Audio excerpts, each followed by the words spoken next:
بسم اللہ الرحمن الرحیم۔ گمنام ہیرو کے معزز ناظرین السلام علیکم۔ دوستو لائک ضرور کر دیا کریں، شکریہ۔ آئیے چلتے ہیں کہانی کی طرف۔ اس وقت یہ عالم تھا کہ مجھے کوئی چیز اچھی نہیں لگ رہی تھی۔ غصے اور بے بسی کے جذبات نے مل کر میری طبیعت پر ایسی متشددانہ کیفیت طاری کر دی تھی کہ سامنے آ جانے والی ہر چیز کو توڑ پھوڑ کر خاک میں ملا دینے کو دل چاہ رہا تھا۔ میں نے اس وسیع بار کا طواف کیا، باندھ باندھ کے تمباکوؤں اور مختلف شرابوں کی ملی جلی مخصوص بو سے بوجھل اس فضا میں ویرا مجھے کہیں نظر نہیں آئی۔ وہ کہاں گئی؟ وہ تو مجھ سے باہر کے لیے کہہ کر آئی تھی۔ میرے ذہن میں ایک تقریبی سوال ابھرا، گئی ہوگی جہنم میں۔ میں شانے اچکا کر نکاس کے راستے کی طرف بڑھ گیا۔ اس وقت میرا موڈ کچھ ایسا جا رہا نہ تھا کہ میں اپنی سیدھی راہ سے ہٹے بغیر بدن اکڑائے چلتا رہا۔ سامنے سے آنے والے کئی مرد اور عورتیں تصادم کے آخری لمحات پر مجھ سے صرف شانے لڑاتے ہوئے گزر گئے۔ مجھے ویرا پر غصہ آنے لگا۔ وہ ایسی نہیں تھی کہ محض شانے اچکا کر میں اسے اپنے سر سے اتار پھینکنے میں کامیاب ہو جاتا۔ اس ہوٹل کے داخلی دروازے کے قریب ہی شیشے کی ایک دیوار میں ریستوران کی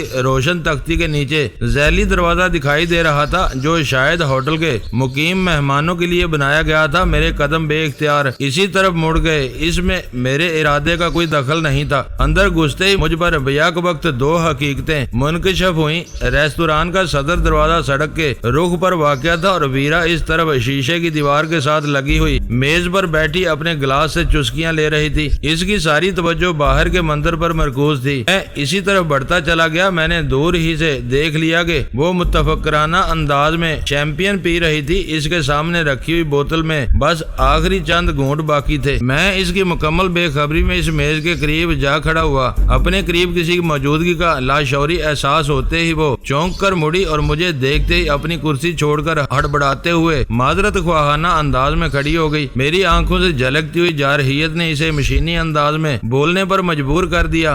میں بار میں بالکل جگہ نہیں تھی۔ میں تھوڑی دیر کے لیے تمہیں اکیلا چھوڑنا چاہتی تھی، اس لیے واپسی کے بجائے ریستوران میں آ بیٹھی، مگر تم یہاں کیسے آ گئے؟ آیا نہیں ہوں، دروازے سے باہر جا رہا ہوں۔ گلاس کے نیچے 10 پاؤنڈ کا نوٹ چھوڑو اور چل پڑو، معاملات بگڑ رہے ہیں، میں نے جذبات سے آری لہجے میں کہا اور ریستوران کے صدر دروازے کی طرف چل دیا۔ میں نے یہ دیکھ لیا تھا کہ ویرا نے اپنے گلاس اور بوتل میں باقی چیمپئن کو بھول کر اپنے پرس میں سے مطلوبہ مالیت کا نوٹ نکالنا شروع کر دیا تھا۔ دروازے سے نکلنے تک وہ تقریباً دوڑتی ہوئی میرے ساتھ آ گئی۔ لیڈیز فرسٹ والے معاشرے میں میری وہ حرکت نازیبا تھی۔ اصولاً مجھے اس کی میز کے پاس رک کر اس کے روانہ ہونے کا انتظار کرنا چاہیے تھا۔ وہ شرفا کا ہوٹل تھا۔ اگر اس وقت وہ حال تقریباً خالی نہ ہوتا تو میری ذات متعدد تحیر زدہ نگاہوں کا مرکز بن گئی ہوتی۔ ویرا کے قدم ملا لینے کے بعد مجھے اندازہ ہوا کہ اس وقت میرا دماغ بالکل ہی الٹ کر رہ گیا تھا اور میں مسلسل ایسی حرکات کا مرتکب ہو رہا تھا جن کی وجہ سے میں لوگوں کی نظروں میں آ سکتا تھا، جبکہ میں اندرون اور بیرون ملک ہر